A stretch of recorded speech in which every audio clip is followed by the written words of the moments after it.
Oi gente, tudo bem? Eu sou a Ana Lu e eu li O Morro dos Ventos Uivantes, da Emily Brontë, com tradução para o português da Adriana Lisboa.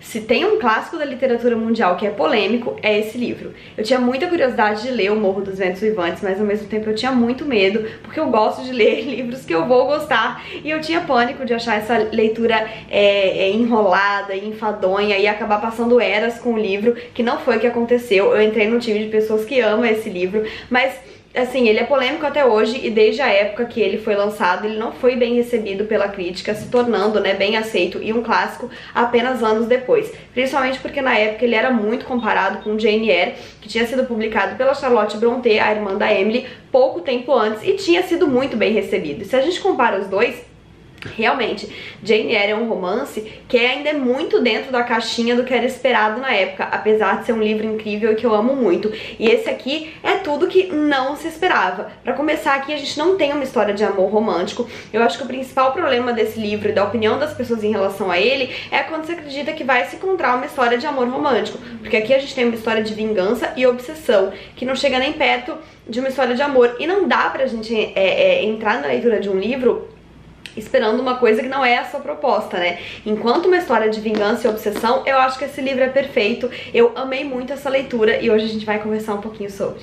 Bom, em O Morro dos Ventos Uivantes, a Emily já ousa desde a sua estrutura e apresentação. Por quê? Porque a gente vai ter uma história que tá sendo contada pra gente. A gente vai conhecer um personagem que é um narrador, que ele definitivamente não tá no olho da situação, ele sequer viveu grande parte dessa situação. Ele é o Sr. Lockwood, que acabou de alugar por um período uma propriedade chamada Trust Cross Grange, que é vizinha de Wuthering Heights, que é o Morro dos Ventos Uivantes. A gente tem o título do livro traduzido nessa minha edição, mas o nome das propriedades foi mantido no original, e eu acho até que faz sentido, né, enfim, porque é um nome e eu gostei que ela foi mantida dessa forma. De qualquer forma, eu não vou ficar repetindo esses nomes aqui, porque eu embolo a minha língua pra falar, e é isso. O Sr. Lockwood vai alugar então essa propriedade por um período, que é vizinha do Morro dos Ventos Uivantes e é do mesmo dono, o esquisito Sr. Ratcliffe. E o Sr. Lockwood chega ali, ele quer conhecer a região, ele vai então fazer uma visita ao seu locatário, o Sr. Ratcliffe, e acaba ficando preso na casa dele, porque vem uma noite de forte tempestade, que é comum na região, né? A gente pode pensar pelo nome, que não é uma região com um clima muito favorável.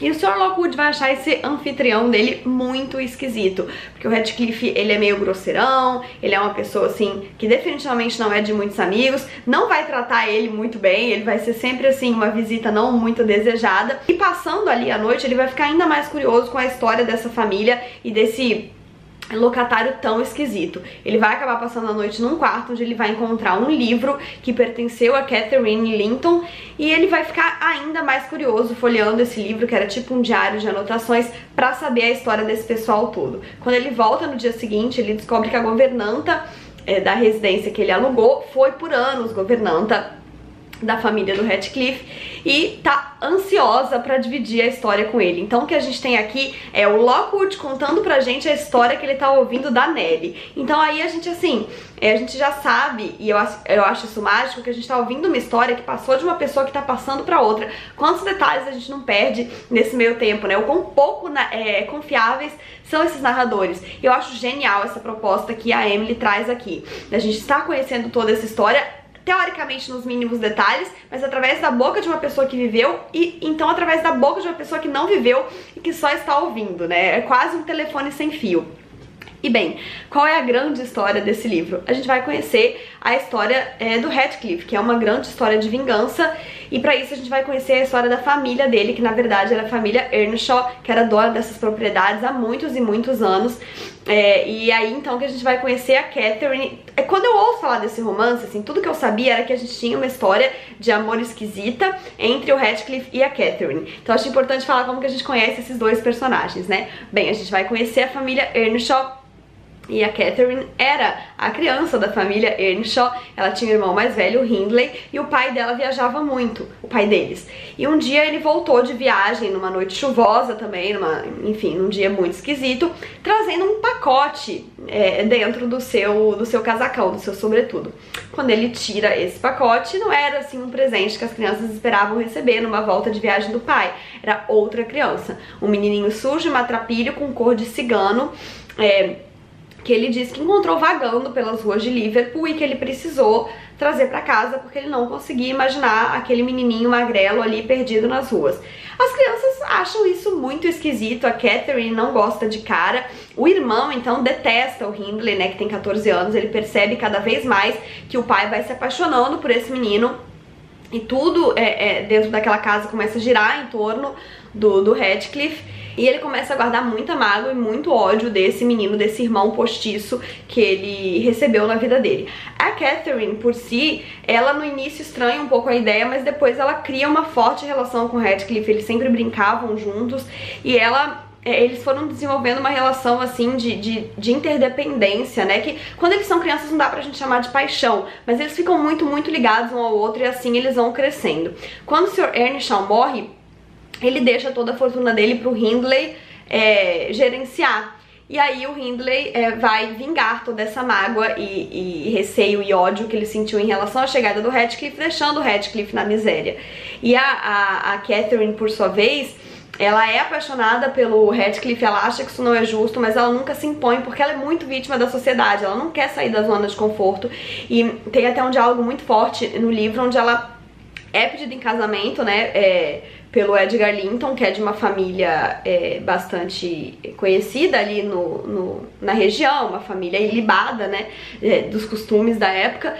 E a Catherine é pedida em casamento pelo Edgar e ela tem um grande diálogo com a Nellie, a governanta, meio que pedindo conselhos, e ela assume que ela é muito apaixonada pelo Radcliffe, que ela gostaria de ficar com ele, mas que ao mesmo tempo ele é a escória da sociedade. E será que ela deveria, né, se entregar a essa paixão e sujar o seu nome e talvez macular o seu futuro? E ela declara ali nessa conversa o quanto ela ama o Radcliffe e o quanto ela não tem coragem de viver esse amor, porque ele é uma pessoa escusa. E o Radcliffe escuta tudo isso. A Catherine vai então sim se casar com o Edgar Linton e o Radcliffe vai guardar essa mágoa de ter escutado de uma pessoa que teoricamente o amava e não queria ficar com ele por ele ser quem ele era.